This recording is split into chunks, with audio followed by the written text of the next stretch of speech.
우리 오늘은 어린이 주일로 우리 함께 예배를 드리게 됩니다. 우리 각 가정에서 우리 어린들과 우리 자녀들과 함께 예배를 부리는 우리 가정이 있다면 우리 자녀들 머리 위에 손을 얹고 이 시간 함께 기도했으면 좋겠고요. 혹시 자녀가 이 시간 이 자리에 함께 있지 않다 할지라도 우리 자녀를 생각하면서 기도해 주시고 또 이제 자녀를 위해서 기도할 분이 없다면 우리 교회의 다음 세대들을 위해서 여러분 좀 손을 뻗어서 그렇게 기도해 주시기 바랍니다. 제가 함께 우리 자녀들을 위해서 기도하도록 합니다. 사랑의 하나님, 우리 어린이 주일을 맞이하여서 우리 자녀들, 다음 세대들을 위해서 우리가 함께 기도합니다. 우리 자녀들이 믿음의 다음 세대 될 수 있도록 은혜 허락하여 주옵소서. 우리 부모들이 경험했던 그 살아계신 하나님, 그 하나님을 더 풍성히 만나길 소망합니다. 아버지, 이 세상 가운데 살아가는 것이 너무 쉽지 않습니다. 죄악과 음란과 또 많은 이 악함의 풍랑들이 몰아쳐 닥칩니다. 하나님, 이 악함 가운데도 시냇가에 심겨진 나무처럼 그 푸르름을 잃지 않고 늘 성령의 열매를 가득 맺는 우리 믿음의 다음 세대들 될 수 있도록 축복하여 주옵소서. 하나님, 어떤 순간 어떤 상황 가운데도 주님께서 지키시고 보호하시고 동행하시는 은혜가 평생의 삶 가운데 떠나지 않도록 붙들어 주시고 이 시간 자녀들을 위해서 머리에 손을 얹고 손을 뻗어서 또 마음을 모아 기도하는 우리 모든 기도를 주님 받으셔서 주님께서 늘 지키시고 보호하신 은혜를 경험하고 맛보아 누릴 수 있도록 함께하여 주옵소서. 감사하신 예수 그리스도의 이름으로 기도하옵나이다. 아멘. 네, 우리가 오늘 어린이 주일을 맞아서 우리 아이들을 위해서 이렇게 함께 기도하는데요. 우리 다음 세대들은, 우리 자녀들은 우리 교회의 소망이고 이 시대의 소망입니다. 이런 꼭 기억하시고 우리 자녀들을 위해서, 특별히 우리 부모님들은 자녀들을 꼭 안아주시고 또 머리에 손도 얹어주시면서 자녀들을 위해서 축복해 주시길 바랍니다. 이제 우리 어린이날 얼마 남지 않았죠. 이 어린이날 선물 한번 살펴보니까요. 이 코로나19가 어린이날 선물도 많이 바꿨습니다. 우리가 예전에 어린이날 선물하면 아이들이 대부분 공통적인 선물을 많이 받았어요. 아주 이제 유행하는 이제 대형 완구 뭐 이런 것들을 많이 받았는데요. 지금 어린이날 선물에 가장 인기 있는 게 뭐냐면 전자기기입니다. 이제 가정에서 이 코로나19에도 좀 재미와 공부를 함께 병행할 수 있는 이런 선물들이 많다라고 이야기를 합니다. 또 특이한 선물 중에 하나는 아이들 비누, 그러니까 캐릭터 비누를 아이들에게 어린이날 선물로 준다는 거예요. 아이들이 너무 좋아한다고 이야기를 하더라고요. 여러분, 이것이 무엇을 보여줍니까? 지금 코로나 확진자가 이제 거의 뭐 0명에 가까운 이제 이런 상황이 돼도 아직은 불안한 겁니다. 우리 자녀들을 키우는 우리 부모님들은 보면 이게 또 언제 어떻게 될지 모르니까 늘 이 불안한 마음들이 이 선물에도 이렇게 표현이 되는 것 같아요. 이 코로나19의 광풍이 이 땅 가운데 불어닥친 지도 이제 100여일이 벌써 넘었습니다. 근데 이 코로나 광풍이 휩쓸고 가고 핥히고 간 그 자리 가운데 보면 아주 심각한 후유증들이 많이 남아있죠. 그 중에 하나가 코로나 블루입니다. 뭐 매스컴을 통해서 많이 들어보셨을 텐데요. 이 코로나 바이러스의 코로나를 따고 우울하다라는 말에 블루를 합쳐서 이 코로나 블루라는 말을 이제 신조어로 사용을 하게 되는데요. 그러니까 요즘 이 여러 증상들을 호소하는 분이 있는 겁니다. 머리에 두통도 있고 괜히 답답하고 막 짜증도 나고 두렵고 우울하고 뭐 이런 증상들이 이 불안 증세의 증상인데요. 이런 증상이 이 코로나19 때문에 사회적으로 격리가 되고 또 경제적으로 어려우니까 이 막막한 인생을 어떻게 살아가야 되나, 또 언제 어떻게 감염될지 모르는 이 상황 가운데 이 불안 증세와 우울증의 증세가 함께 찾아온다는 겁니다. 그게 우리 이제 심리적으로 트라우마가 된다라는 거예요. 또 이것이 또 재유행이 된다, 이런 얘기를 들으니까 더 심각하게 우리 국민들 마음을 아프게 하는 겁니다. 그래서 이 코로나 블루의 증상이 국민들 가운데 절반 이상이 호소를 한다, 이런 제가 기사를 본 적이 있어요. 여러분, 우리가 이렇게 불안한 인생 가운데 어떻게 살아가야 되겠습니까? 이게 코로나 바이러스만의 문제입니까? 여러분, 지금 이 산불과 화재 일어나는 것들을 보십시오. 언제 어떻게 이런 일이 일어날지 알 수가 없어요. 우리가 살아가는 인생 자체가 불안합니다. 이 불안한 삶 가운데 우리가 그리스도인으로 어떻게 살아가야 되는가, 그 말씀을 오늘 말씀을 통해서 분명하게 이야기를 합니다. 이 불안한 세상 가운데 그리스도인으로 우리가 어떻게 살아가야 되는가, 이런 그 길을 발견하는 이 귀한 시간 되시길 주의 이름으로 축복합니다. 우리가 오늘부터 시편 말씀을 함께 나누게 됩니다. 이 시편 말씀은 성경의 다른 어떤 부분과 좀 다르게 우리에게 은혜가 돼요. 아주 잘 읽혀집니다. 이런 그 이유는 뭐냐면 이 시편이 우리의 일상의 이야기를 다루기 때문이에요. 시편의 내용을 보면 우리 인생의 희노애락을 다 다룹니다. 그리고 우리 불안하고 근심하고 걱정되는 그 인생 가운데 어떻게 살아가야 되는가, 이런 그것을 잘 이제 보여주게 돼요. 시편은 전체 150편으로 기록이 되어 있습니다. 근데 이 150편 가운데 오늘 우리가 읽었던 시편 1편이 시편 전체의 서론의 역할을 한다라고 이야기를 합니다. 여러분, 이런 관점으로 오늘 말씀을 가만히 보면 시편 1편이 시작되는 이 1절, 시편 전체의 서론인 이 1절이 아주 중요한 의미가 있을 거예요. 우리 1절 말씀 같이 한번 읽어봅니다. 복 있는 사람은 악인들의 꾀를 따르지 아니하며 죄인들의 길에 서지 아니하며 오만한 자들의 자리에 앉지 아니하고. 여러분, 이 말씀은 복 있는 사람은 이라고 말씀이 시작되죠. 근데 이 말씀이 쓰여진 원어의 성경을 가만히 살펴보면 복이 있도다 라고 시작합니다. 그러니까 도대체 어떤 사람이 복이 있는가, 이 시편 전체 말씀을 통해서 이야기를 나누고 있는 거예요. 시편 1편에도 이 복이 있는 사람에 대해서 잘 얘기를 하는데요. 복이 있는 사람과 복이 없는 사람, 이 두 부류의 사람들을 철저하게 대조를 이뤄서 어떤 사람이 복이 있는가, 이것을 지금 강조를 하고 있습니다. 여러분, 특별히 3절, 4절 말씀을 가만히 살펴보면 복이 있는 사람은 시냇가에 심기운 나무와 같다라고 얘기를 합니다. 복이 없는 사람은 바람에 나는 겨와 같다라고 말씀을 하세요. 여러분, 우리가 복이 없는 사람이 어떤 사람인가 먼저 좀 살펴보고 싶은데요. 이런 복이 없는 사람을 지금 뭐라고 표현합니까? 바람에 나는 겨와 같다라고 얘기를 해요.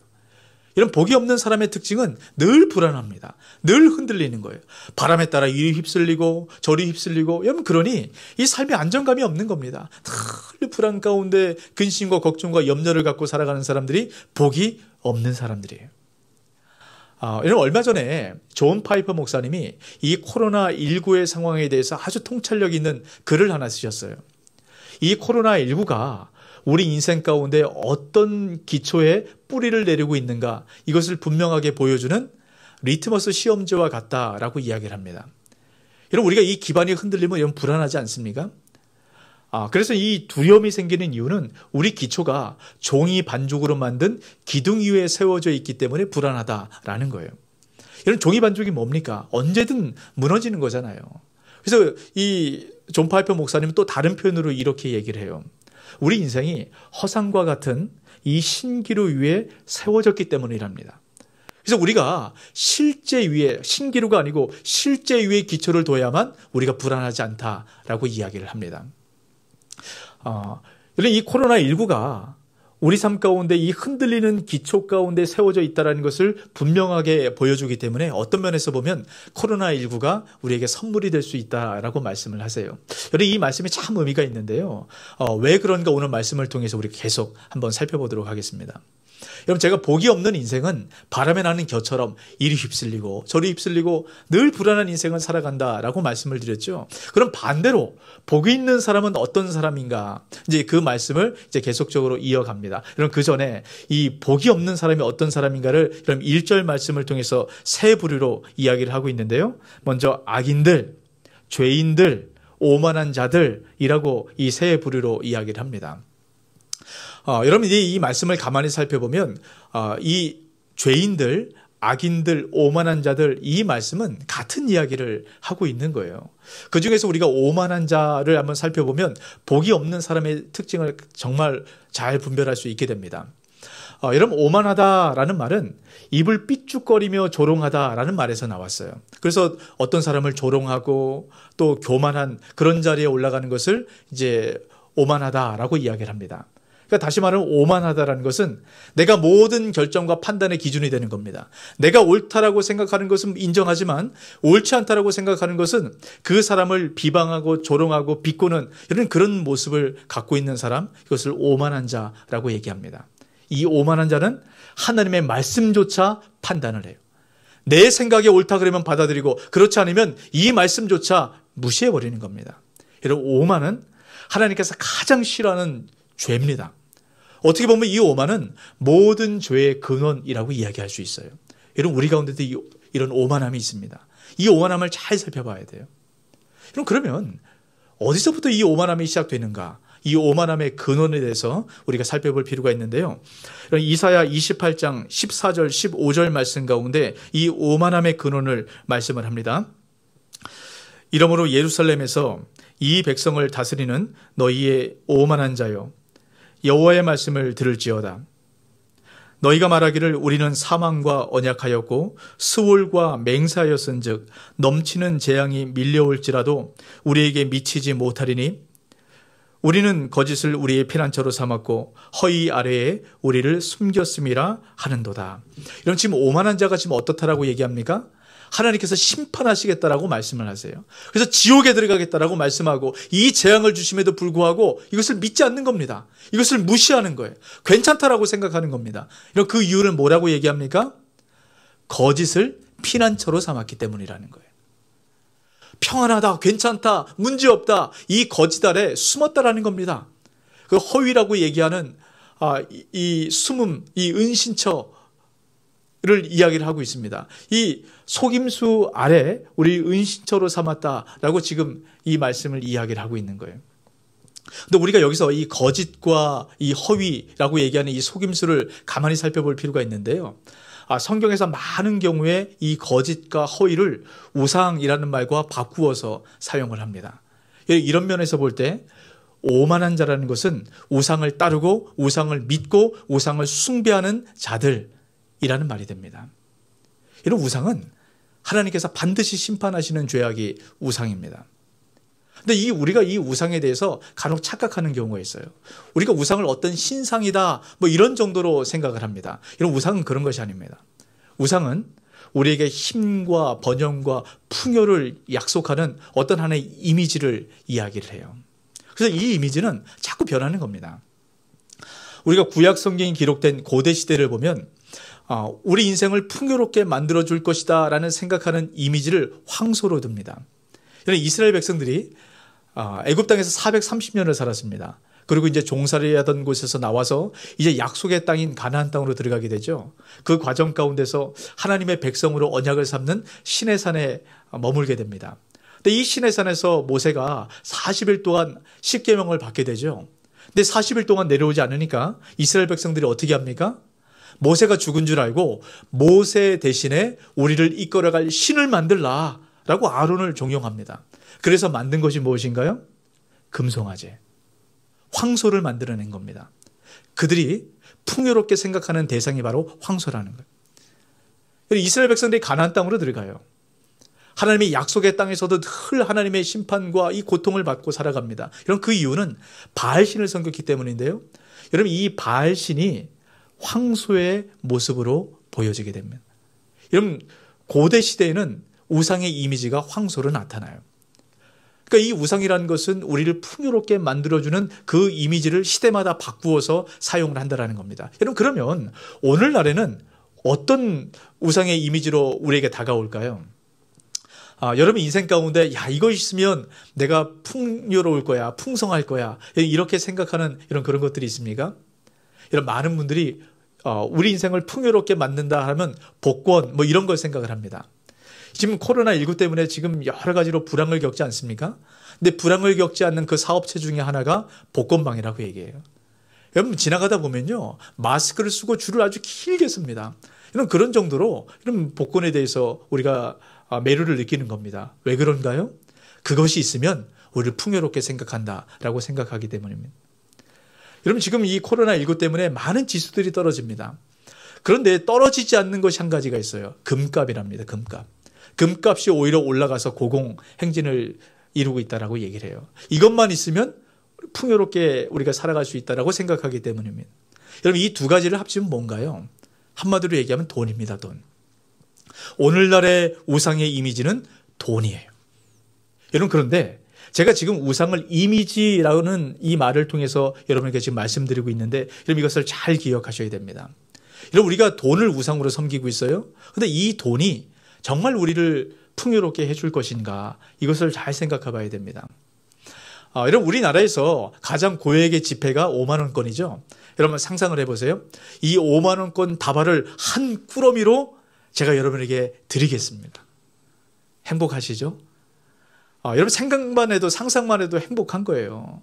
근데 여러분 생각해 보세요. 근데 그 지폐 이 자체가 우리를 풍요롭게 만들어 줄 것인가라는 것이죠. 이러면 한번 상상을 해보십시오. 우리가 사막에, 아주 뜨거운 사막에 걸어서 이 사막을 통과한다라고 생각해 보세요. 이 5만 원꼴의 한 꾸러미와 이런 물이 있습니다. 이러면 둘 중에 하나를 택하라면 이러면 어떤 것을 택하시겠습니까? 당연히 물을 택할 거예요. 물이 우리를 풍요롭게 사막에서는 만들어줄 것이다 라고 생각하기 때문입니다. 근데 돈을 택하면 어떻게 됩니까? 결국 죽는 거예요.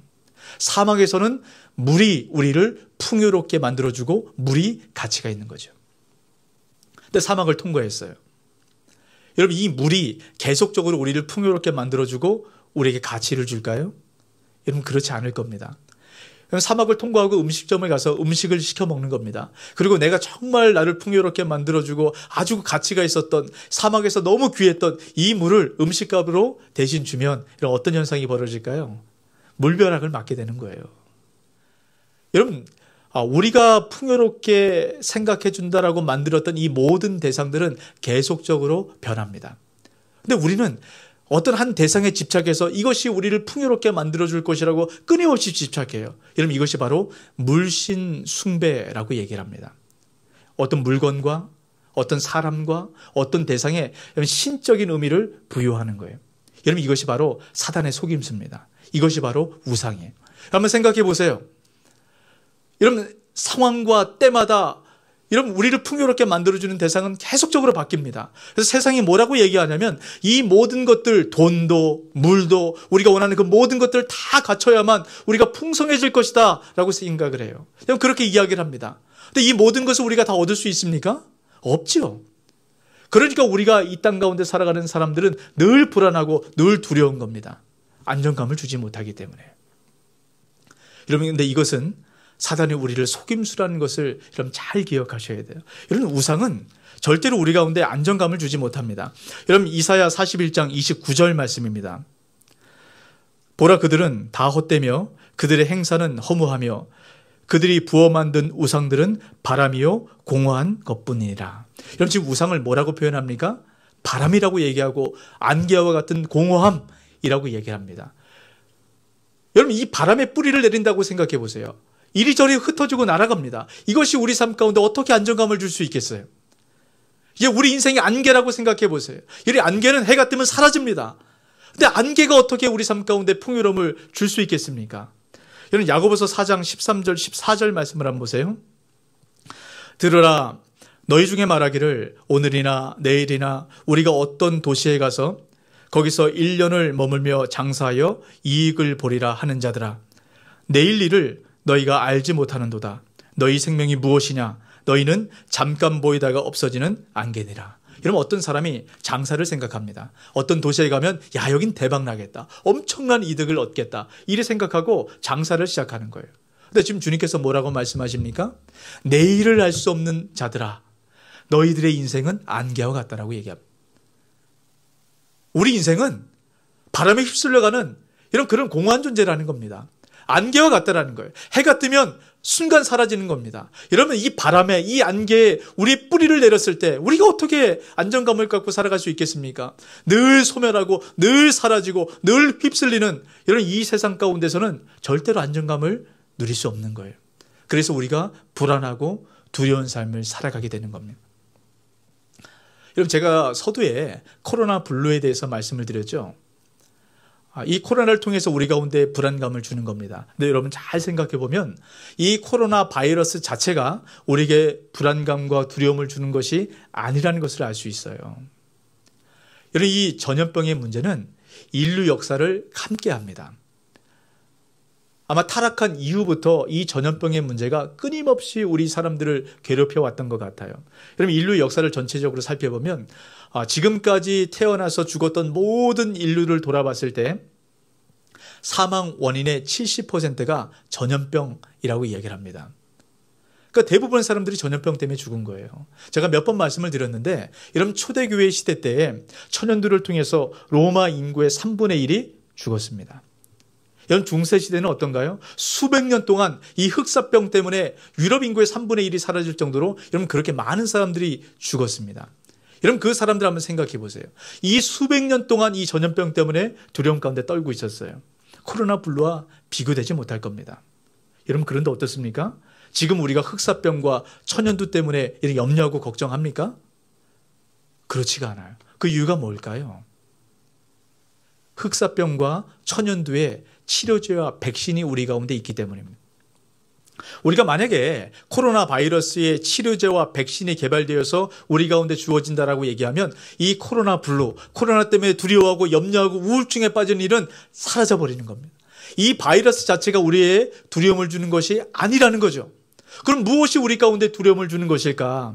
여러분, 이 코로나 블루에 대해서 연구하면서 어떤 그 정신과 의사 한 분이 이런 얘기를 했습니다. 이 코로나 블루의 가장 핵심적인 문제는 죽음에 대한 각인이다라고 얘기를 해요. 여러분, 이것이 무엇이냐면, 여러분, 우리가 평상시에는 죽음에 대해서 생각하지 않고 살아가요. 근데 이 전염병이 주변에서 자꾸 걸렸다는 얘기를 듣는 겁니다. 멀리서 매스컴에서만 보는 것이 아니고 내 주변 이웃 가운데, 내 가족 가운데 여러분 이런 문제가 나타나는 거예요. 그러다 보니까 이 죽음이 나에게도 해당이 될 수 있구나. 이 죽음에 대한 각인 현상이 나타나는 겁니다. 그러다 보니까 두려운 거예요. 이런 모든 두려움의 근원은 죽음에 대한 두려움으로부터 시작이 됩니다. 이 죽음에 대한 문제는 안개와 같은 우리 인생이 해결할 수 없어요. 바람처럼 흩어지는 이 세상이 이 죽음에 대한 문제를 해결할 수 없는 겁니다. 그러니까 사람들이 두려운 거예요. 이 세상 가운데 살아가는 모든 인생이 그래서 두려울 수밖에 없는 겁니다. 여러분, 그러면 이 바람과 같은 이 인생 가운데서, 안개와 같은 이 세상 가운데서 어떻게 우리가 두렵지 않고 살아갈 수 있을까? 여러분, 그것을 말씀하는 것이 바로 이 시편입니다. 이 시편 가운데 흔들릴 수밖에 없고 두려울 수밖에 없는 이 세상 가운데 흔들리고 두려워하지 않는 그 인생이 무엇인가? 그 인생은 바로 복 있는 인생이라고 얘기를 해요. 그 복 있는 인생을 어떻게 표현합니까? 그럼 3절 말씀 가운데 보면 이렇게 표현을 합니다. 그는 시냇가에 심기운 나무가 철을 따라 열매를 맺으며 그 잎사귀가 마르지 아니함 같으니 그가 하는 모든 일이 다 형통하리로다. 시냇가에 심기운 그 나무는 두렵지 않다라는 겁니다. 여러분, 왜 그렇습니까? 뿌리를 내리기 때문에. 시냇가에 뿌리를 내리기 때문입니다. 여러분, 시냇가에 뿌리를 내리면 바람이 불어도 날아가지 않는 거예요. 뿌리를 내렸으니까요. 그리고 해가 떠도 안개처럼 쓰러지지 않습니다. 여러분, 왜 그렇습니까? 시냇가로부터 계속적으로 이 생명의 물이 공급되기 때문이에요. 여러분, 우리가 시냇가에 심겨져야만 이 불안한 이 세상 가운데 두려워하지 않고 안정감을 누리며 살아갈 수 있다라고 말씀을 합니다. 여러분, 그러면 이제 중요한 것이 있죠. 그럼 시냇가가 뭔가? 우리가 뿌리를 내려야 될 이 시냇가가 무엇인가를 우리가 분명하고 명확하게 알아야 됩니다. 이런 그것을 2절에서 분명하게 얘기하는데요. 우리 2절 말씀 같이 한번 읽어봅니다. 오직 여호와의 율법을 즐거워하여 그 율법을 주야로 묵상하는도다. 여러분, 복 있는 사람이 이렇다라고 얘기해요. 복 있는 사람은 하나님의 말씀을 너무 즐거워한다는 거예요. 그리고 하나님의 말씀을 늘 묵상한다라는 겁니다. 여러분, 다시 말하면 이 시냇가라는 것은 하나님 말씀을 얘기해요. 우리가 이 하나님 말씀을 우리가 묵상하고 즐거워하기 시작할 때 이 말씀이 우리 가운데 생명력을 주는, 여러분, 이것을 잘 보여주는 말씀이 에스겔 47장 말씀 가운데 나옵니다. 우리가 이제 지난주까지 에스겔 말씀을 계속 묵상을 했어요. 여러분, 에스겔 47장 말씀을 한번 펴놓으시고 오늘 말씀을 계속 여러분 함께 들어보시기 바랍니다. 여러분, 에스겔 47장 말씀을 보면 하나님께서 하나의 환상을 보여주십니다. 에스겔에게 성전 문에서 흘러나오는 물을 보여주세요. 그리고 그 물이 흘러나오는 곳에 에스겔을 데리고 갑니다. 이런 거리를 측정해, 천척을 측정해 보니까 발목의 깊이에 담기는 거예요. 또 이후에 측정을 해보니까 그 무릎으로 잠깁니다. 그 이후에는 허리, 맨 마지막에는 사람이 헤엄쳐야만 될 정도로 아주 창일하게 물이 가득 차게 돼요.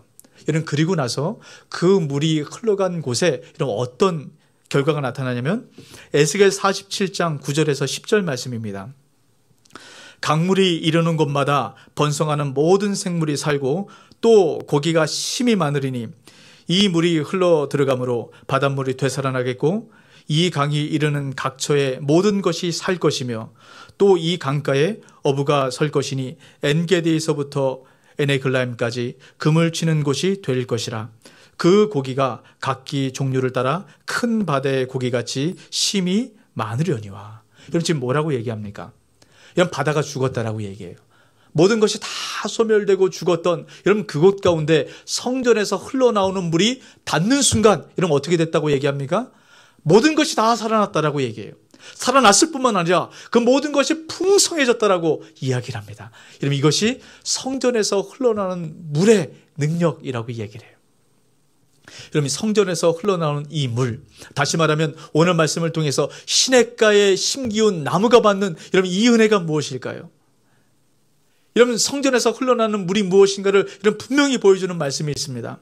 요한복음 7장 38절 39절 말씀 같이 있습니다. 나를 믿는 자는 성경의 이름과 같이 그 배에서 생수의 강이 흘러나오리라 하시니 이는 그를 믿는 자들이 받을 성령을 가리켜 말씀하신 것이라. 여러분 이 말씀이 뭡니까? 참 성전 대신 예수 그리스도 안에서 흘러나오는 것, 여러분 이것이 생명의 물이라고 얘기합니다. 여러분 우리가 참 성전 대신 예수 그리스도께 뿌리를 내리기 시작할 때 여러분 어떤 바람이 불어도 우리는 흔들리지 않는다라고 말씀을 하는 거예요. 그리고 예수 그리스도부터 흘러나오는 이 성령, 이 생수의 강이, 생수의 물이, 생명의 물이 우리 가운데 흘러들어와 채워지기 시작할 때 여러분 어떤 가뭄이 있다 할지라도, 여러분 어떤 문제가 있다 할지라도 여러분 우리는 풍성한 삶을 살아갈 수 있다라고 말씀을 합니다. 여러분 이것이 보여주는 말씀이 있죠. 로마서 8장 38절에서 39절입니다. 내가 확신하노니 사망이나 생명이나 천사들이나 권세자들이나 현재일이나 장래일이나 능력이나 높음이나 깊음이나 다른 어떤 피조물이라도 우리를 우리 주 예수 그리스도 안에 있는 하나님의 사랑에서 끊을 수 없느니라. 여러분 예수 그리스도 안에 뿌리를 내린 우리 가운데, 예수 그리스도를 통해서 성령의 물이 우리 가운데 채워진 우리 가운데는 어떤 것도 그 주님 안에서 우리를 뽑아낼 수 없다라고 말씀합니다. 여러분 이것이 예수 믿는 자의 은혜고 능력이에요. 여러분 왜 그렇습니까? 주님께서 갈보리에서 모든 죄와 모든 죽음을 끝내셨기 때문에, 이미 갈보리에서 모든 일을 다 이루셨기 때문입니다. 그 예수 그리스도 안에 거할 때 우리가 불안하지 않고 우리가 안정감 넘치고 평강의 삶을 살아갈 수 있게 됩니다. 여러분 그 예수 그리스도께 뿌리를 내리시는 저 여러분 되시길 주 이름으로 축복합니다. 여러분 다른 곳에 소망이 없어요. 여러분 흔들리지 않는 곳에 뿌리를 내려야 됩니다. 흔들리는 곳에, 소멸되는 곳에 뿌리를 내리면 여러분 두려울 수밖에 없는 거 아니겠습니까? 여러분 그러면 우리가 여기서 한 가지 생각해 볼 게 있어요. 우리가 예수 그리스도를 믿고 성령이 우리 안에 거하신다라고 믿습니다. 근데 왜 우리 가운데 두려움이 찾아올까요? 왜 우리 가운데 염려가 찾아올까요? 예수 그리스도께 뿌리를 내리면 여러분 두려움과 염려가 없다라고 말씀합니다. 근데 왜 우리가 두려울까요? 여러분 에스겔 47장 드렸던 말씀을 잘 기억하셔야 됩니다. 여러분 제가 에스겔 47장 말씀드리면서 성전에서 흘러나오는 물이 여러분 어떻게 된다고 말씀드렸어요? 처음엔 발목, 그 다음에 무릎, 허리, 창이란 곳으로 가득 채워진다라고 말씀을 드렸습니다. 여러분 그 물이 성령이라고 말씀을 드렸죠. 이런 우리 삶 가운데 성령으로 충만하게 채워지기 시작할 때 흔들리지 않는 거예요. 우리가 두렵고 우리가 염려가 되고 우리 삶 가운데 눈앞에 있는 문제들이 우리 삶을 흔들고 요동한다라면 우리 안에 아직 성령으로 채워지지 않은 겁니다. 여러분 두려우십니까? 성령 충만을 위해서 기도하십시오. 여러분 염려가 되세요? 여러분 성령께서 그 인생을 다스리도록 여러분 내어드리고 기도하시길 바랍니다. 성령께서 충만하게 채워졌을 때 우리가 어떤 상황 가운데도 요동하지 않는 것입니다. 성령이 핵심이에요. 여러분 제가 지난주에 그런 말씀을 드렸죠. 에스겔 37장 마른 뼈에 대해서 말씀을 나누면서 여러분 우리가 아무리 마른 뼈에 힘줄이 돋고 살이 채워지고 피부가 덮여서 사람처럼 보인다 할지라도 그 심령 가운데 성령이 들어가지 않으면 다시 마른 뼈가 된다라고 말씀을 드렸습니다. 성령이 핵심이에요. 우리 인생 가운데 성령으로 충만해야 됩니다. 여러분 그러면 어떻게 성령으로 충만하게 채워질 수 있을까? 여러분 그것을 말씀하는 것이 바로 시편 1편이고 시편 전체의 말씀입니다. 여러분 특별히 오늘 말씀을 한번 잘 보세요. 2절 말씀 보십시오. 오직 여호와의 율법을 즐거워하여 그의 율법을 주야로 묵상하는도다. 이런 자가 시냇가에 심겨진 나무와 같은 자라고 얘기를 합니다. 여러분 다시 말하면 하나님의 말씀을 즐거워하기 시작할 때, 성령으로 충만하게 채워지게 돼요. 또 이 말씀을 묵상하기 시작할 때 성령으로 충만하게 채워진다는 겁니다. 여러분, 하나님의 말씀을 묵상한다는 게 과연 무엇일까요? 여러분, 이 묵상은 어떤 성경 공부와 이 성경을 연구하는 것, 여러분 이것이 아닙니다. 여러분 잘 기억하셔야 돼요. 묵상한다는 것은 이런 크게 두 가지 의미가 있습니다. 이런 첫 번째는 사자가 먹이를 붙들어서 움켜쥐고 으르렁거리는 것을 표현합니다. 여러분, 사자가 왜 먹이를 움켜쥐고 으르렁댑니까? 절대 이 먹이는 빼앗기지 않겠다라는 거예요. 이런 굶주린 사자가 이 먹이를 붙들고 이 먹이만큼 내가 끝까지 지키겠다라는 것이 묵상입니다. 이런 묵상은 말씀이 육신이 되어 오신 예수 그리스도를 이 말씀 속에서 사자처럼 움켜쥐는 겁니다. 예수 그리스도를 찾는 거예요. 그걸 절대로 이 예수 그리스도를 놓치지 않겠다. 이런 붙드는 것, 여러분 이것이 바로 묵상입니다. 이런 묵상하시기 바랍니다. 그럴 때 성령으로 채워지게 돼요. 또 묵상의 두 번째 의미는 되새김질한다는 것에 있습니다. 이런 되새김질한다는 게 뭔가요? 먹었던 음식을 다시 개어내서 또 씹고 또 씹고 완전히 소화될 때까지 씹는 것을 되새김질이라고 얘기합니다. 이런 묵상이 그렇다는 겁니다. 이 말씀 속에서 계속적으로 예수 그리스도를 찾고 움켜쥐고 그 뒤에 씹고 또 씹는 거예요. 완전히 예수 그리스도가 내 삶 가운데 녹아내릴 때까지.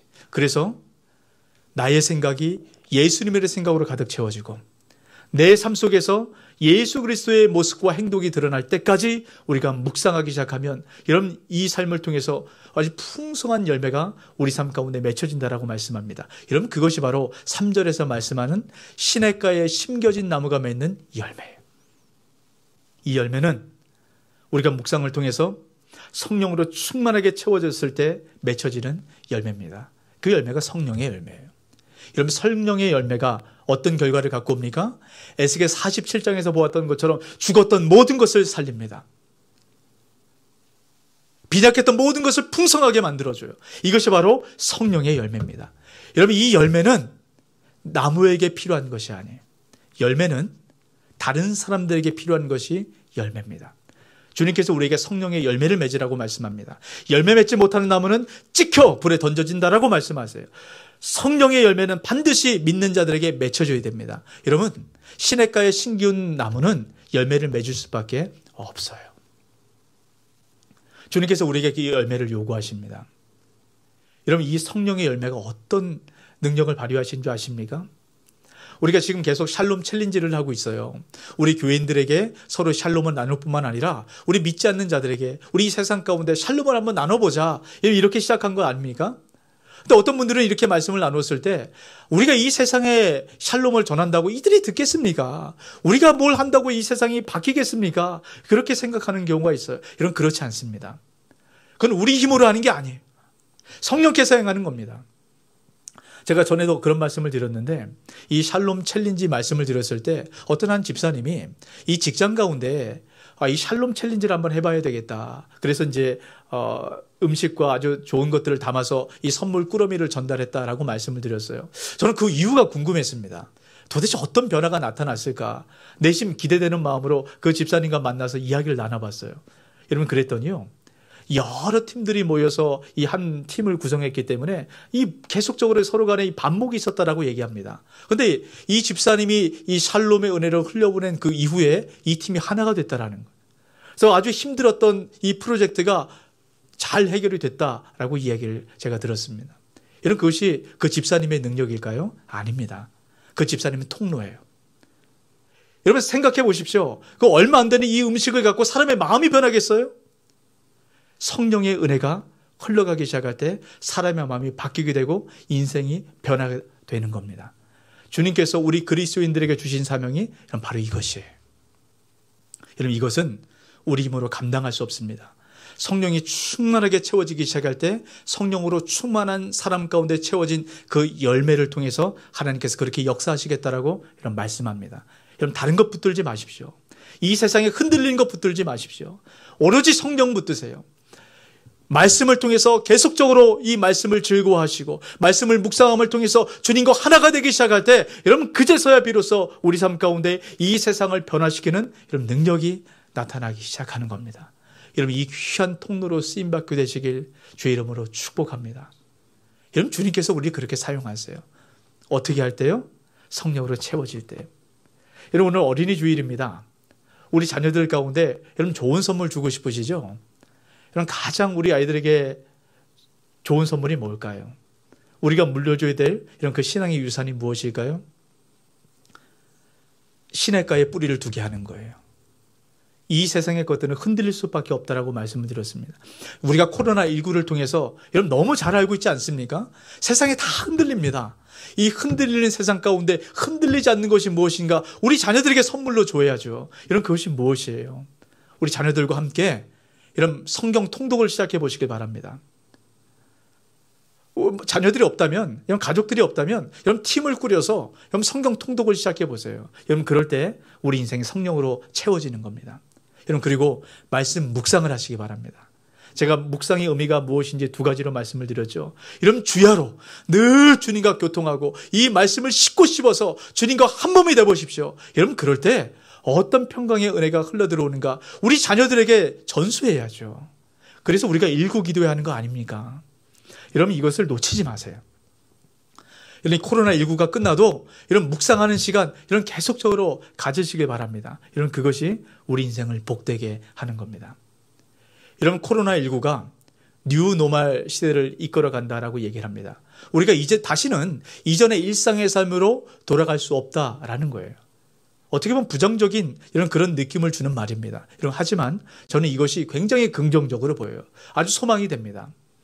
이런 우리가 이 코로나 이전에 살아갔던 우리 인생이 어떻습니까? 때로 우리가 헛된 곳에 뿌리를 내려두고 살아갑니다. 안개와 같은 것에 우리가 붙들고 살아가려고 애를 써요. 근데 코로나를 통해서 그것이 헛된 것이라는 것을 깨달아 알게 된 거죠. 우리가 노멀이라고 생각했던 그것이 비정상이었어요. 이제 다시 한번 정상인 것을 찾아가야 됩니다. 이런 무엇이 정상입니까? 이런 무엇이 그리스도인들 가운데 노멀이에요? 하나님의 꿈이 우리의 비전이 되는 겁니다. 예수님의 성품이 우리의 인격이 되는 거예요. 성령님의 권능이 우리의 능력이 되는 삶. 여러분 이 삶이 그리스도인의 노말입니다. 우리가 날마다 말씀 묵상함을 통해서 우리가 그리스도로부터 공급되는 이 성령으로 충만하게 채워지게 되죠. 우리가 그리스도로 그 기쁨을 누리고 살아가고 이 세상 가운데 두렵고 불안한 이 세상 가운데 평강의 은혜를 전하는 저와 여러분 되시길 주의 이름으로 축복합니다. 아멘. 이 말씀을 기억하고 우리 함께 찬양했으면 좋겠습니다.